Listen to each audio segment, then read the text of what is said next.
Education is a major issue for me. For those of you that followed my career, certainly the last 10, 15 years of my 20-plus years as mayor, the focus on making sure that our K through 12 kids and our community college folks and our university are as strong as possible is something that I take very, very seriously. But when I was mayor, I was working on helping 3 or 4 high schools here in Louisville. We worked with Valley, we worked with Iroquois, we worked with Fairdale, we worked with Western High School, where we created a program, and Bill Summers, you were my deputy mayor, you remember, we created a program called Close the Deal. We went into those high schools where no more than 30% of the kids were going on for a certificate or an associate degree or a 4-year college degree. And within 4 years thereafter, with the business leadership working with us, the Chamber of Commerce, business leadership, the Jefferson County Public Schools, as well as the folks right there in that community, we turned that around to over 65% of the young people were going on to fill out their financial forms, applying to colleges, and in fact were entering college. And then we developed, as you know, the Mayor's Education Roundtable that has become 55,000 degrees to be able to be sure that now when they go to college, we've got the universities and community colleges identifying these kids who have not had the strength at home to guide them and give those kids a chance so when they hit the wall, as most freshmen do, they have nobody to call at home. They now will be able to have someone at the college or at the university assisting them. That's a program that has worked so well that I'm now going to roll it out in this fall in 3 pilot programs in Lawrence County, which is way out in the eastern part of the state along the West Virginia line, Campbell County, which is up north, and in Bullitt Central, where we'll bring the business community, we'll bring the education community, we'll work with those young people, we'll develop the opportunities with their counselors and their principals, and give them the chance to understand that it's not an issue, it's not a question of whether you're going to go to college. You have got to go for at least 1 additional year, if not 2, for an associate degree to be able to have the careers that you want. So that's been exciting as we roll that out. In terms of community colleges, I've been a strong proponent. I don't know whether Tony's here. I didn't see him come in. Tony is here? Where are you, Tony? There you go. In terms of community colleges, there is nothing that we have to invest in my judgment, in a more aggressive way than the community colleges that are literally busting at the seams. So you can talk to Tony about the desire of folks up in Carrollton to have a community college facility. You can talk to Tony about the folks in Bullitt County to have a community college experience. I was just in Henderson to meet the new president there. I was in Owensboro to meet the new president there. Tuesday I was at the Big Sandy Community College in Prestonsburg in Floyd County. We have some outstanding institutions putting out tremendous degree opportunities with all of the young people going through the certificate process of HVAC and plumbing, which you don't think of as a college experience, but the next time you need a plumber, watch how much it costs to have it fixed at your home. You know that, Walt. The next thing you know, those folks are going to be making more than the lawyers are making. We have to be sure that they're going through those programs, as well as advanced manufacturing, allied health, nursing, etc. Community colleges are really important, but here's the issue that I'm working on. I'm working on getting them on both ends of the community college experience. We have a lot of families who don't realize the importance of opportunities for their kids to have good paying jobs with a community college degree. I mean, they don't think of it. It's a mindset that says my kid either is not going to go to college or they got to go to a 4-year school. Well, the reality in this country is that middle educated level of community college folks, those techniques, those skill sets that they have, we need more of them in Kentucky. And so we'll be developing next summer academies around the country, around the Commonwealth, where we can bring in families, the parents, to understand what a community college experience means, to give those kids an understanding of the job that will be at the end of when they walk across and get their certificate of graduation, the opportunities. There are jobs galore in terms of advanced manufacturing in northern Kentucky, and they're not putting out enough graduates out of the Gateway Community College. There are jobs galore in western Kentucky. Owensboro has a phase 1 advanced manufacturing classroom program. There are job opportunities. We've got to get parents to understand to get them in. And then I'm working on the other side.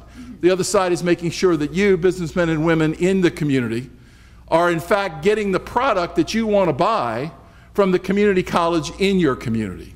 We want to be sure that Tony and JCC are putting out the product that you need based on skills, based on productivity, the ability to understand and be prepared to go forward.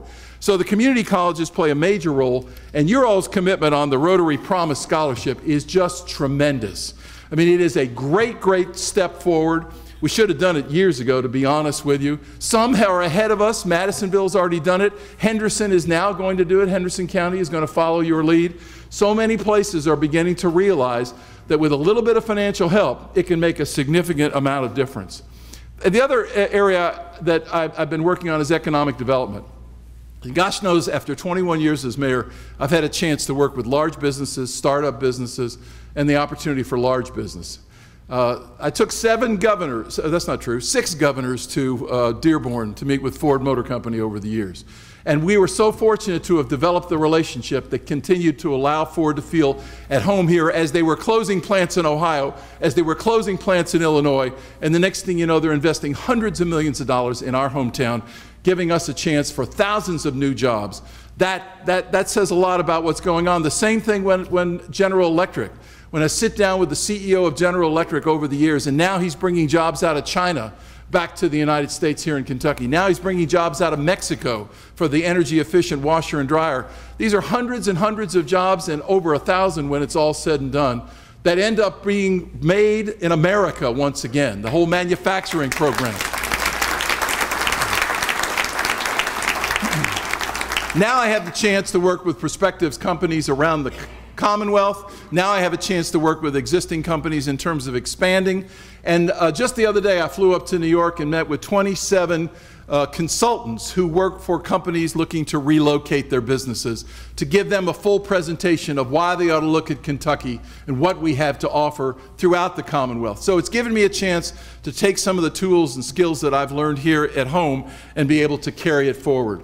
And finally, I would say that, you know, as mayor, I used to do things like speak to Leadership Louisville once a year and speak to the Bingham Fellows once a year. And now I'm speaking with Leadership Northern Kentucky and Leadership Owensboro and Leadership Lexington and Leadership London, Somerset.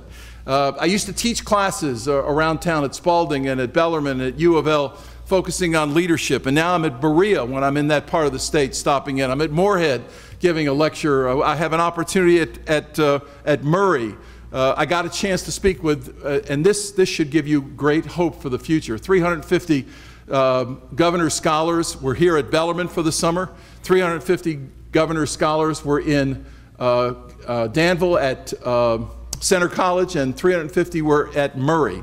And those young men and women going into their senior year are bright, are focused, and understand the role they need to play for the leadership, the economic vitality of the future of Kentucky.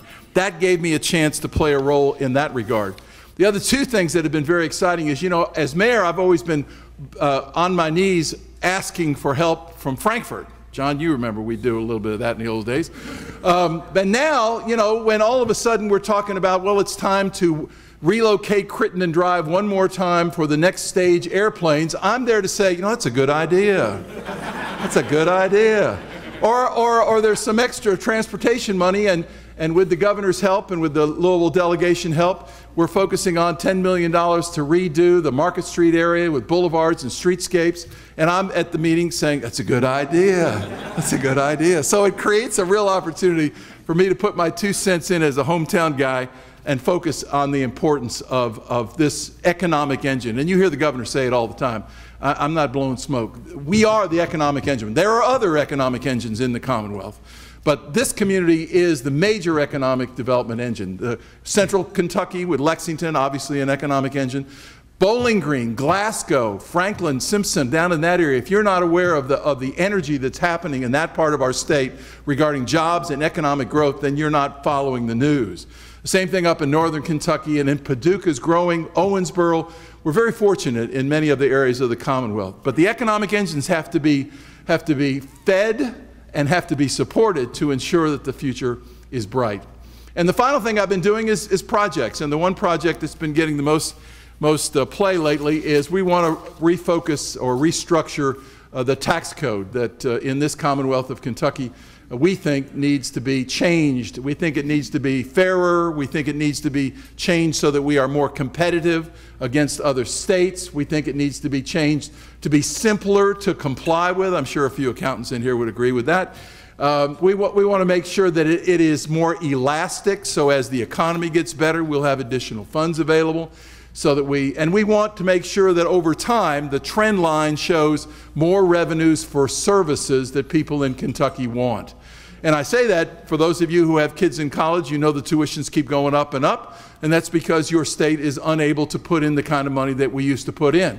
I was at Northern Kentucky University 2 weeks ago. The president said it used to be 60% from the state, 40% from the kids. Now it's the complete opposite.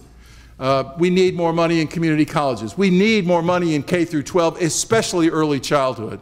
We need to focus on more enhanced public safety. We have fewer state police, although we don't see state police very much in Louisville, I know. And I've told the state police chief, why don't they ever come into Jefferson County? But that's another speech. We need more state police on the roads. We're down to the lowest number we have had in a generation. We haven't raised funding for mental health in this state in 15 years, and I could go through the social service areas that are in need of support. So through the tax code revisions, we're hopeful that it will be not only keep us competitive, not only be sure that it's simple, make sure that it's fair and that it's elastic, but that ultimately over the next several years when the economy begins to move forward, we're hopeful that we'll have additional funds to be able to serve the needs of Kentucky. The bottom line is, I guess I would share with you in closing, is that no matter where I go, whether I'm in Louisville, Kentucky with 750 people, or the other day I was in Salt Lick, Kentucky, which is Bath County for those of you who are not up to speed, with 432 people, the issues that folks are dealing with in the rural counties and the smaller cities around this state are the same issues we deal with. All the parents want the same thing we want for our kids and for our grandkids, Charlie. You know, they want good paying jobs, they want good education, they want clean air and good water, they want affordable housing. They want the kinds of things that enhances the quality of life for them and for their kids.